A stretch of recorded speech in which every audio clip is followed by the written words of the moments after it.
이렇게 대하게 돼서 감사합니다. 제가 꽤 오래된 것 같아요. 몇 달 전에 개정교 시리즈 3 죄에 대한 말씀 전해준 적이 있는데, 오늘은 네 번째 개정교 시리즈 4번 의에 대한 개념이라는 제목으로 말씀을 함께 나누도록 하겠습니다. 의라고 하는 것은 한문으로는 이걸 무슨 의라고 그러죠? 옳은 의라고 그러죠. 옳은 것. 영어로 righteousness라고 그래요. righteousness. 꽤 깁니다, 단어가. 지난번에는 죄에 대한 경고의 기별을 살펴보았습니다. 이번에는 죄와 반대되는 개념인 의에 대하여 생각해 보도록 하겠습니다. 여러분 이제 스마트폰을 다 여시고 단톡방 보시면서 저희 같이 좀 말씀을 나누도록 하겠습니다. 설교자만 혼자 하는 것이 아니라 친구들도 같이 본거를 보면서 단톡방 여시면 메시지 뜨죠? 네. 1번 먼저 이정인 집사님 읽어주시기 바랍니다. 문제 스포게. 네. 제가 읽을까요? 예. 대쟁토 시리즈 4. 1번 그러니까 성공했고 1번. 1번. 네. 먼저 의라는 것이 무엇인지 그 의미를 살펴보자. 헬라어로는 디카요시네라는 단어를 사용했는데, 이것은 의로움, 의라는 뜻이며 의로운 사람의 덕과 자질, 상태를 나타낸다. 성경에서 의인은 악인과 반대되는 존재로 언급된다. 그런데 로마서에 의인은 없나니 하나도 없으며 라고 분명히 언급했듯이, 사람들 중에서 비록 의인이라고 불리우는 자들이라고 할지라도 하나님께서 보시는 관점에 따라서 의인이거나 그렇지 못한 자들이 될 수도 있다는 얘기다. 이에 대하여 이사야 64장 6절에는 무릇 우리는 다 부정한 자 같아서 우리의 의는 다 더러운 옷 같으며 라고 말씀하셨다. 그러므로 하나님께서 보실 때에는 인간의 본질적인 의는 불완전하고 미흡하다는 것을 알 수 있다. 그러므로 완전하신 하나님께 결함이 있고 불완전한 인간의 의는 간합될 수가 없는 것이다. 다시 말하자면 완전하신 하나님의 의가 아니면 우리의 어떤 공로나 행위로도 그분 앞에 간합될 수가 없다는 것이다. 예, 아까 우리가 교과식 공부 시간에도 이석진 전도사님을 통해서 잠깐 말씀을 들었습니다만, 성경의 믿음의 조상들이라고 언급된 그 수많은 우리 위인들의 그 생애를 보면 인간적인 관점에서 봤을 때는 굉장히 훌륭하고 대단하고 완전한 의인들 같습니다만은, 하나님께서 보실 때는 그들도 역시 부족하고 불완전한 존재였다라고 하는 것을 알 수가 있습니다. 하나님께서 성경에 우리에게 의를 말씀하시고 가르치신 그 의미를 오늘 우리가 다시 한번 깊이 생각해 보면, 하나님 앞에서는요, 불완전한 것, 다시 말해서 99%나 아니면 99.9%의 의라고 할지라도 하나님 앞에는 용납이 돼야 안 돼요. 하나님은 추호도 불완전이라고 하는 개념하고는 용납이 안 되는 그런 분이시기 때문에 완전한 것만 받으시고 간합하시는 분이기 때문에, 오늘 우리가 이 말씀을 좀 하나님께서 바라시는 완전한 의가 과연 무엇인가, 우리가 개발해야 될 완전한 의가 무엇인가 하는 것을 조금 말씀을 통해서 확인해 보도록 하겠습니다. 2번 우리 이승진 전도사님 읽어주시겠어요? 지금 7번까지 있으니까 돌아가면서 하나씩 읽읍시다. 2번. 시편에는 다음과 같은 말씀이 있다. 인의와 진리가 같이 만나고 의와 화평이 서로 입맞추었으며 진리는 땅에서 수선하고 의는 하늘에서 굽어보도다. 의가 주의 앞에 앞서가며 주의 길을 닦으리로다. 시편 85편 10절 11절 13절. 하나님은 완전하시고 의로우신 분이시므로 그분이 계시는 하늘은 죄가 없고 의가 충만한 것이다. 그러므로 죄를 마음속에 품고 있거나 죄로 인해 더럽혀진 몸과 마음을 지닌 채로 하나님을 뵙거나 하늘에 들어갈 수 있는 사람은 아무도 없다. 다시 말하면 죄를 완전히 극복하거나 해결하지 않은 상태로 하나님 앞에 설 수 있는 자는 아무도 없다는 뜻이다. 그런데 우리가 우리 자신의 힘과 노력으로 이를 해결할 수 없으며 우리의 그 어떤 선행이나 공로를 통해서도 하나님께 죄 없는 상태로 간합하심을 받을 수 없다는데 우리 인간의 속절없음이 드러나게 되는 것이다. 구스인이 그의 피부를, 표범이 그의 반점을 변하게 할 수 있느냐? 할 수 있을진데 악에 익숙한 너희도 선을 행할 수 있으리라. 예레미야 13장 23절. 그러므로 우리 인간의 자체적인 행위와 노력으로는 의를 행할 수도 없고 의를 이룰 수도 없으므로 이대로라면 우리는 이 문제 앞에서 누구나 절망하지 않을 수 없게 된다. 예. 성경에 나와 있는 복음은 우리에게 희망적인 복음이에요, 절망적인 복음이에요? 성경은 절망증. 아니, 성경에 하나님께서 우리에게 주신 복음, 복음은 희망적인 거죠. 네. 분명히 복음은 희망적인 건데 하나님께서 요구하시는 그 표준을 보니까 우리 인간의 관점에서 봤을 때 가능성이 있는 거예요, 불가능한 거예요? 인간의 관점에서 볼 때 우리는 아예 불가능. 아예 불가능하죠. 맞습니다. 그게 정답이에요. 흔히들 하는 표현으로 100번 죽었다가 다시 깨어난다고 할지라도 이루기가 쉽지 않은, 아니 불가능한 범주라고 하는 것입니다. 여기에 지금 10편 85편 10절 11절 13절의 말씀에도 나와 있듯이 하나님이 계신 곳에는 악이 존재할 수 있어요, 없어요? 없어요. 없죠? 하나님께서 계신 곳에는 의와 정의와 완전함만 존재하고 또 간합될 수 있다고 하는 것입니다. 근데 여기 예레미야 13장 23절에서도 말씀하셨듯이 구스인이 그의 피부를, 구스인이 누구죠? 구스인이 어느 부류의 종족들을 말하는 거예요? 흑인들. 예, 아프리카에 주로 살고 있는 깜둥이들, 흑인들을 피부 색깔이 새까만 사람들을 말하는 거예요. 자, 그 사람들의 콤플렉스는 백인들이나 황인종을 볼 때 어때요? 그 사람들의 심정은 어떻습니까? 우리는 왜 이렇게 새까맣지? 우리도 저 사람들은 저렇게 좀 환한 보기 좋은 피부 색깔로 바뀔 수 없을까? 자, 엄청 부러운 생각이 들지는 모르겠습니다. 그게 가능해요? 불가능해요? 불가능하죠. 분명히 여기에는 구스인이 그의 피부를 바꿀 수 없다고 했습니다. 예를 태워도 그 다음에 표범에게 찍혀있는 반점은 표범이 보기 싫다고 호랑이처럼 줄무늬가 되거나 사자처럼 민자로 만들 수 있어요, 없어요? 없죠. 그래서 하나님께서 말씀하시기를 할 수 있다면, 만약에 그것이 가능하다면 악에 익숙한 너희도 선을, 다시 말해서 의를 행할 수 있으리라.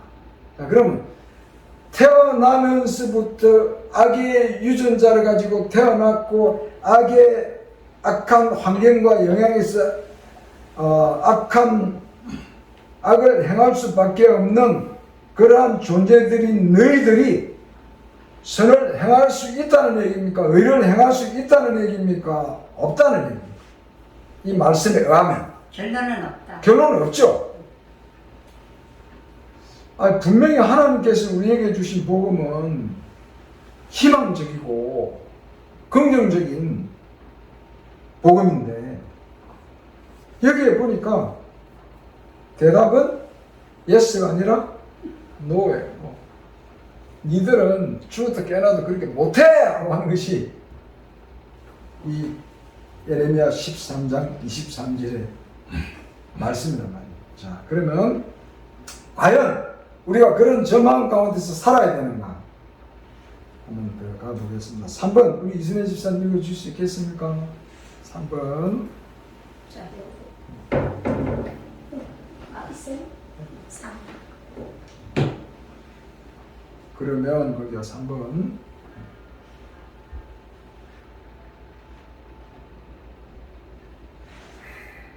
네.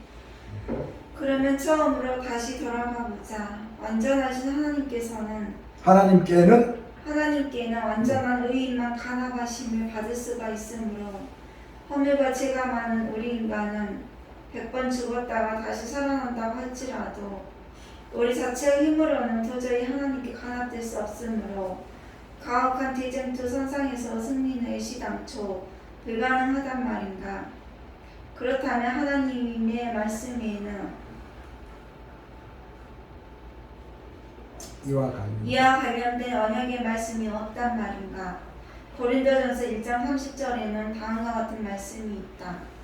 너희는 하나님께로부터 나서 그리스도 예수 안에 있고 예수는 하나님께로부터 나와서 우리에게 지혜와 의로움과 거룩함과 구원함이 되셨으니 이 말씀은 우리와 똑같은 인성을 입으셨으나 유일하게 하나님 앞에 점도 없고 흠도 없이 완전한 희생 제물로 드려진 바 되신 예수 그리스도의 완전하신 그를 바로 우리 자신들의 의로 인정해 주신다는 것이다. 이처럼 귀한 약속이 있기 때문에 우리같이 허물 많고 불완전한 죄인들이 감히 하나님을 뵙게 되고 구원받은 그분의 백성으로 간합되는 것이다. 이것을 증언에서는 믿음으로 말미암는 의라고 부른다. 예. 이처럼 불가능하고 속절없이 죽을 수밖에 없는 우리 인간들에게 너희들도 가능해, 너희들도 할 수 있어 라고 하는 것이 뭐예요? 하나님께서 우리에게 주신 뭐예요? 복음이에요. 약속이에요. 언약이에요. 그래서 지금 읽은 말씀처럼 고린도전서 1장 30절에는 우리는 하나님께로부터 나서 누구 안에 있고? 그리스도 예수 안에 있고, 그 다음에 예수님은 하나님께로부터 나와서 우리에게 뭐가 되셨다고요? 지혜와 의로움과 거룩함과 구원함이 되셨습니다. 자, 여기 지혜와 의로움과 거룩함과 구원함이 우리가 들었을 때 속절없고 기분 나쁘고 별 볼 일 없는 거예요. 너무나도 귀한 거예요. 네? 너무나도 귀한 은사들이죠. 이 은사들을 누구를 통해서 우리가 받게 된다고요? 예수님을 통해서 받게 된다고요. 이게 기가 막힌 복음이란 말이에요. 그래서 다시 말해서 우리는 희망이 있다는 얘기입니까? 절대로 없다는 얘기입니다. 네. 예수 그리스도 안에서 우리는 희망이 있는 존재들이라고 하는 것입니다.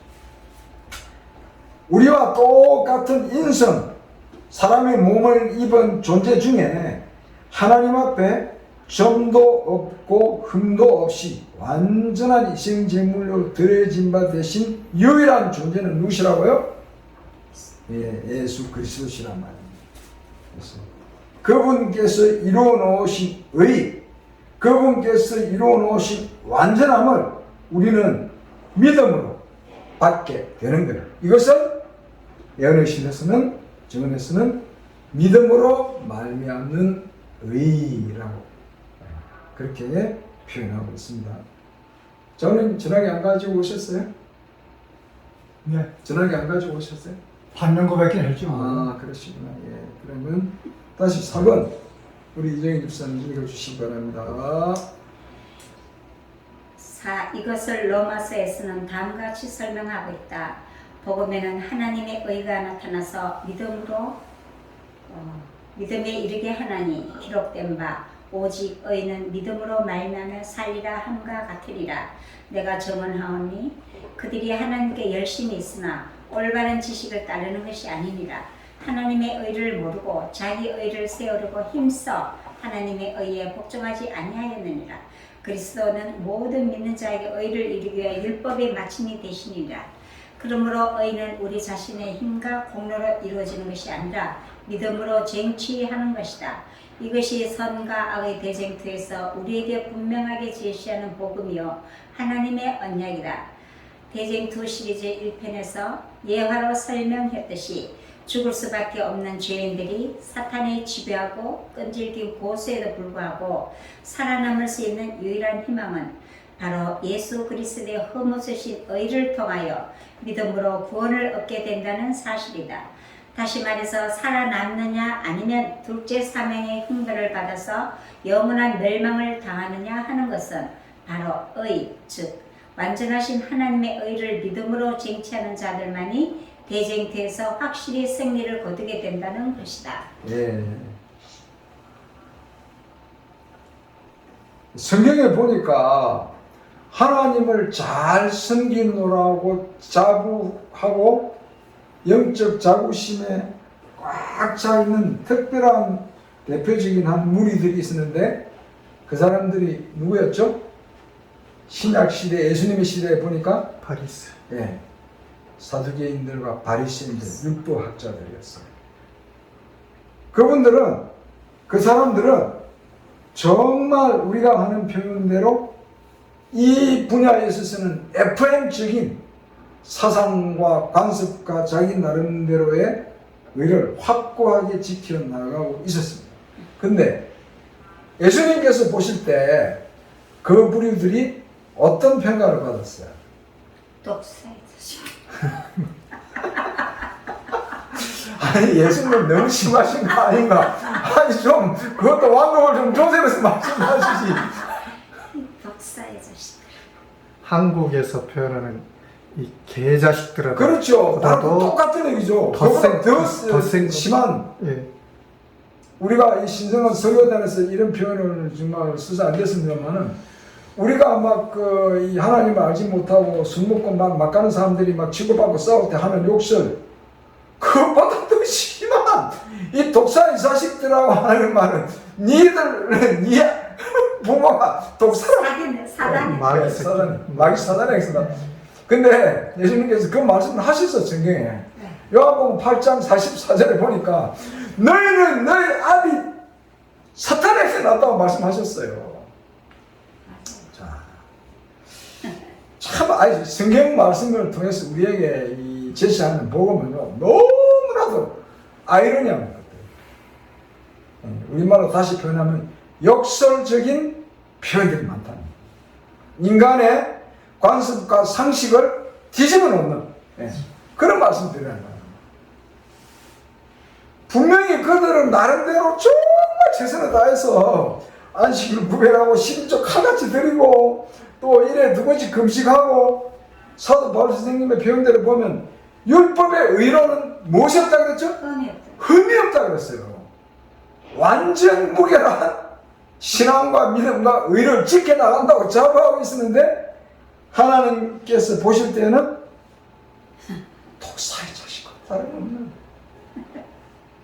정말 이 말씀 우리가 지금 웃으면서 이렇게 얘기해서 그렇지 슬픈 일이요. 정말 기가 막힌 얘기예요. 이건 기가 막힌 얘기예요. 어쩜 예수님께서 그렇게 심한 표현을 하셨을까? 내 같아서. 네.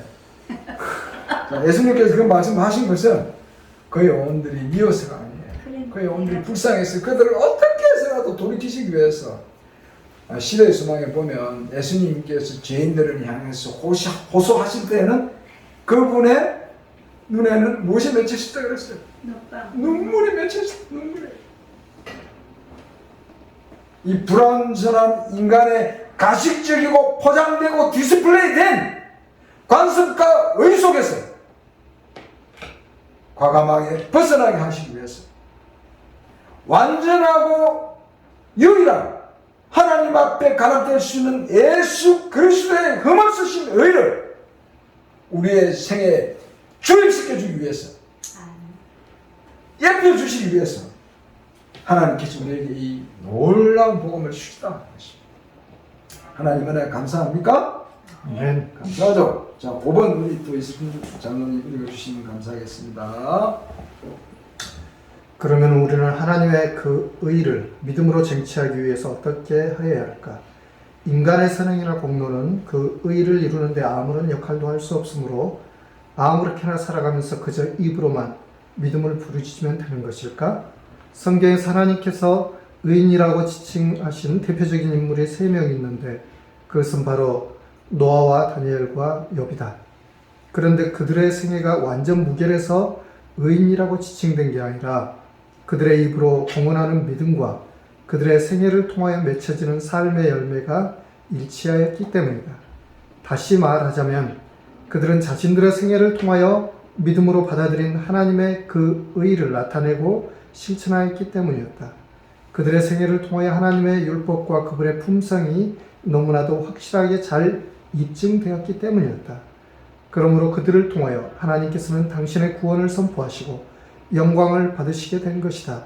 바로 이것이 대쟁투에서의 죄와 반대되는 의의 개념이며 믿음으로 구원을 얻게 되는 복음이다.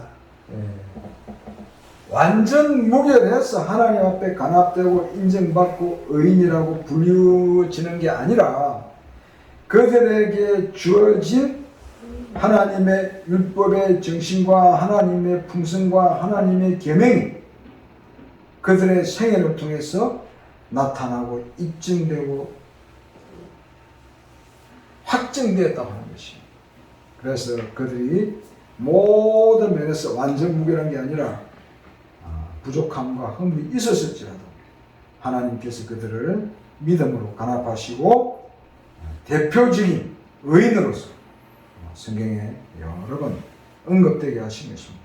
여기에서만 언급된 게 아니고 히브리 11장에 하늘나라의 명예의 전당에도 이미 그들의 이름은 올라가 있습니다. 그 다음에 6번 우리 이순혜 집사님 한 번만 더 읽어주세요. 6번 무슨 문제?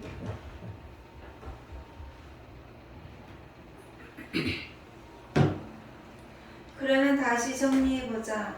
믿음으로 우리가 하나님께로부터 받은 바 그 의를 우리의 믿음의 생애를 통하여 나타내고 실천하고 하나님이 구원하심을 받은 백성답게 거룩하고 경건하고 의로운 삶을 살 때에 비로소 우리는 하나님의 의로운 백성으로 간악하심을 받게 되는 것이다. 우리가 제 아무리 우리의 입으로 우리의 믿음과 신앙을 공언한다고 할지라도 우리의 생애를 통하여 그 믿음과 신앙이 입증되지 않는다면 우리의 믿음은 거짓된 믿음이요 우리의 신앙은 모래 위에 지은 집과 같이 속절없이 무너지고 말 것이요 우리의 의는 거짓과 이선이라는 것이 드러나고 말 것이다.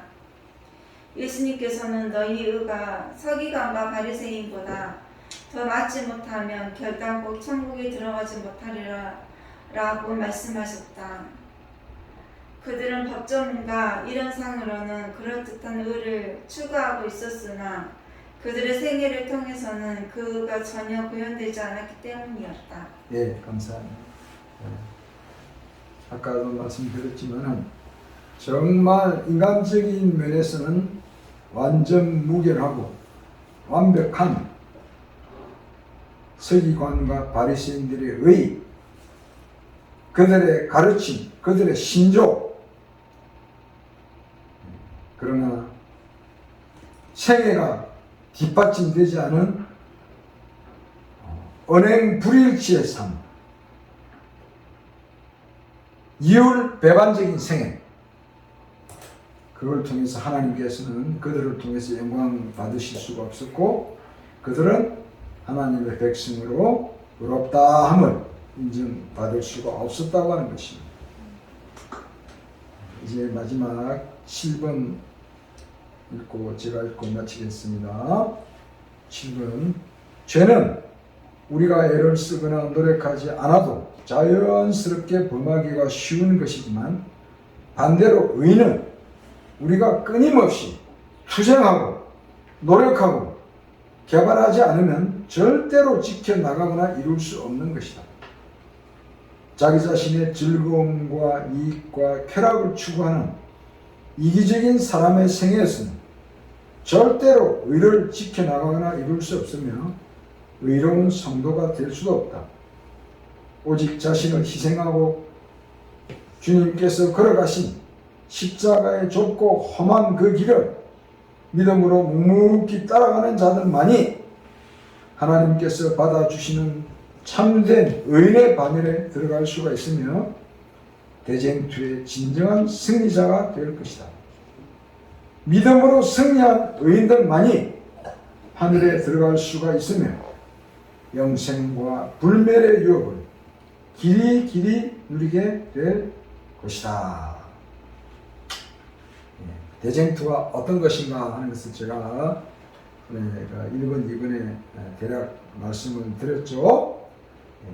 이 대쟁투는 우리가 한마디로 말하면 영적인 영원한 이 싸움에서 살아남느냐 죽느냐는 절대 관건의 사람입니다. 하나님께서 우리에게 복음을 주신 것은 우리가 죄를 회개하고 복음을 믿고 살아남느냐 아니면 죄를 끝까지 고집하고 죄를 추구하며 살다가 영원한 멸망을 당하느냐 하는 그 결정적인 사안인 것입니다. 그러므로 오늘 우리가 이 의를 하나님께서 우리에게 원하시는 그 의를 하나님께서 받고 간합하시고 구원과 영생을 주실 수 있는 그 의를 이루기 위해서 우리가 어떻게 해야 되고 성경이 우리에게 주신 복음은 무엇인가, 우리 믿음의 선구자들은 어떻게 했고 또 구원함을 받지 못한 서기관과 바리새인들은 어떻게 하는가 하는 것을 우리 자신들의 생애에 잘 적용해 보면서 앞으로의 우리들의 남은 생애는 이 선과 악의 대쟁투에서 하나님의 의를 믿음으로 쟁취하고 예수님께서 우리를 위하여 대신 이루어 놓으신 그 의를 우리의 것으로 삼음으로 말미암아 다시 오신 주님을 영접하고 하늘에 가서 하나님 앞에 부끄럼 없이 설 수 있는 저와 여러분이 되시기를 간절히 바라면서 말씀을 마치겠습니다. 감사합니다. 아멘.